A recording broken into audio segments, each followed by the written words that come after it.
मित्रों नमस्कार। मैं हूं आपका मित्र, आपका सखा, आपका फ्रेंड, आपका हितैषी, आपका मित्र, आपका सखा, आपका दोस्त, आपका वेलविशर कमल नंदलाल, और मैं आप सभी दर्शकों का हार्दिक अभिनंदन करता हूं। एस्ट्रो तक की खास प्रस्तुति कमल नंदलाल के महा उपाय, जो आपके जीवन को सरल, सुगम और सफल बनाए, जो आपके जीवन में सक्सेस लेकर आए, जो आपके जीवन में पॉजिटिविटी लेकर आए, जो आपके जीवन के अंधियारे को मिटाकर उसे ज्योतिर्मय करे। आपके जीवन की हर समस्या का सरल समाधान ही हमारा मूल उद्देश्य है। और आज कमल नंदलाल के महा उपाय में हम जिस विषय को लेकर आए वो बेहद खास है। शत्रु, रिपु। शत्रु कहाँ नहीं है, और मैं कहूँ शत्रु हर जगह हैं तो ये भी गलत नहीं होगा, और ये कहूँ कि शत्रु हैं ही नहीं तो ये भी ठीक है, क्योंकि शत्रु वहाँ वहाँ हैं जहाँ जहाँ कंपटीशन है। क्योंकि कोई भी आपसे जो आगे निकले या किसी भी फील्ड में कोई आगे निकलता है तो उसके शत्रु बन जाते हैं। और शत्रुता का मूल कारण क्या है? ईर्ष्या। जी हाँ, ईर्ष्या, वैमनस्य, जलन, प्रतियोगिता और कई जगह निजी कारण भी। और आजकल का समय दो भाइयों में दुश्मनी। और आजकल क्या, पुरातन काल से कौरवों और पांडवों का हम एग्जाम्पल ले लें, कुबेर रावण का एग्जाम्पल ले लें। रामायण काल से कुबेर और रावण के बीच में शत्रुता, विभीषण और रावण के बीच में शत्रुता, कौरवों और पांडवों के बीच में शत्रुता, बाली और सुग्रीव के बीच में शत्रुता। शत्रुता के निजी कारण भी हैं। कई जगह शत्रुता प्रोफेशनल कारणों से होती है। मान लीजिए मैं सीए हूं, तो जो दूसरा सीए वो मुझसे ज़्यादा कैसे कमा रहा है, उसके पास ज़्यादा क्लाइंट कैसे हैं। शत्रुता शुरू होती है विरोध से, और विरोध के भी बहुत कारण हैं। कई जगह तो कुछ नेचुरल कारण के कारण भी आपका विरोध होता है। जैसे किसी को शक्ल किसी की पसंद नहीं आई, किसी को किसी की विचारधारा पसंद नहीं आई, किसी के लिए शत्रुता वैसे भी है।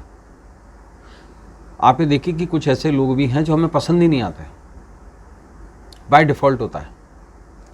आप नया कॉलेज ज्वाइन कर रहे हैं, कॉलेज के पहले दिन जो एक बैच में 60 बच्चे हैं, वो 60 में से हो सकता है ना कि 5 से 10 लोग ऐसे हों जिनसे हमें एलर्जी होती है। उसका एक बहुत बड़ा कारण है हमारा मन, क्योंकि हमारा मन ही तो ये डिसाइड करता है कि कौन हमारा मित्र है और कौन शत्रु है, वरना तो कोई भी शत्रु नहीं है। हर व्यक्ति जीवन में अगर अपना सही काम कर रहा है, बाकी तो भाग्य है। अगर कर्म और इंटेंसिटी बराबर है, अगर आप बुद्धि का प्रयोग करते हैं तो सफलता मिलती है, लेकिन कितनी मिलती है ये भाग्य पर निर्भर करता है। भाग्य के बगैर सफलता नहीं मिलती। एक तो प्रारब्ध जिसे आप लिखवा कर आए हैं, baggage of past life Karma. इसके अलावा भाग्य भी है जो ग्रह और नक्षत्र बनाते हैं। सफलता सिर्फ एक चीज़ पर आधारित नहीं है। आप में हुनर है, आप में टैलेंट है, आप बहुत अच्छे लेबोरियस हैं, है ना, आप बहुत ब्रेनी हैं और सफलता मिल रही है, ऐसा नहीं है। सफलता के 3 आशय और भी हैं। प्रारब्ध जिसे आप लिखवा कर आए हैं, भाग्य जो आपके जन्म के समय सितारे नक्षत्र बन गए हैं, और ईश तत्व, माँ का आशीर्वाद, पिता का आशीर्वाद, है ना, संतों का आशीर्वाद, महापुरुषों का आशीर्वाद, किसी की दुआ और बद्दुआ भी। ये भी एक बहुत बड़ा रीज़न है। हमने अगर किसी बकरी की जान ले ली उसके भक्षण के लिए, खुद के भक्षण के लिए, तो आप क्या सोचते हैं कि उसका नेगेटिव इफेक्ट नहीं है? बिल्कुल है। तो ये भी फैक्टर है। अब ऐसे में अगर शत्रुता है तो शत्रुता से निजात कैसे पाई जाए, और शत्रुता क्यों, देखिए, अगर हम ज्योतिष की बात करते हैं तो कुंडली का छठा भाव रिपु भाव कहलाता है।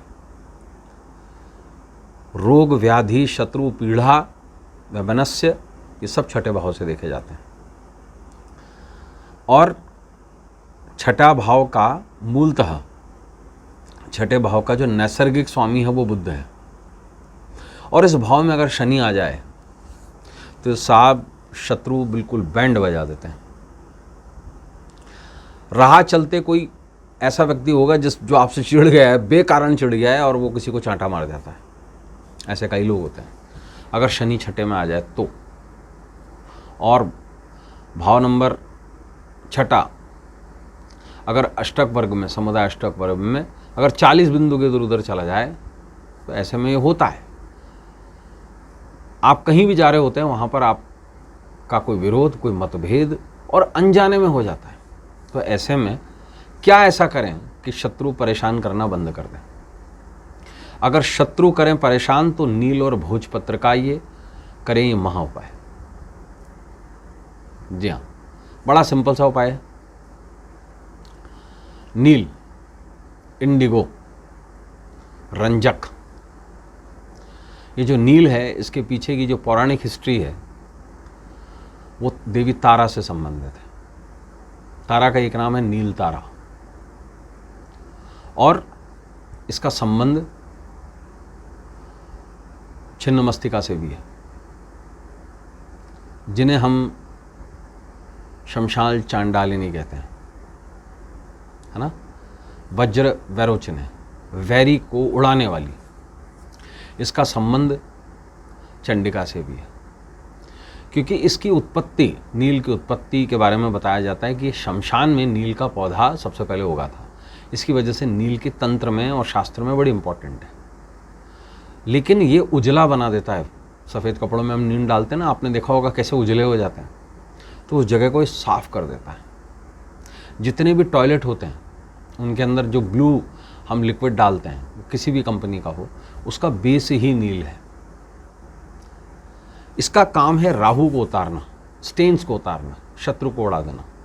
तो ऐसे में क्या करें। और भोजपत्र का क्या, भोजपत्र लेखन करने का, यंत्र करने का एक तरीका है। तो ऐसे में क्या करें। शत्रुओं को अगर बहुत परेशान कर रहे हैं तो किसी भी शनिवार से शुरू करके 21 दिन ही उपाय करें। 26 जून इसका एक बड़ा खास दिन है, शनि त्रयोदशी का दिन है, बड़ा विशेष दिन। भोजपत्र पर नील से आप शत्रु का नाम लिखकर और भोजपत्र को मोड़ करके उसकी बत्ती नुमा बना लें। मिट्टी का दिया ले लीजिए, उसमें सरसों का तेल लीजिए और उस बत्ती को सरसों के तेल में डुबोइए। और उस भोजपत्र की जो बत्ती है तिराहे पर ले जाके उसमें अग्नि प्रज्वलित करके उसका दीपक जला लीजिए। बड़े से बड़ा शत्रु भी होगा ना, शत्रुता छोड़ देगा। हमारा उद्देश्य शत्रु को हानि पहुंचाना नहीं है, शत्रुता को समाप्त करना है।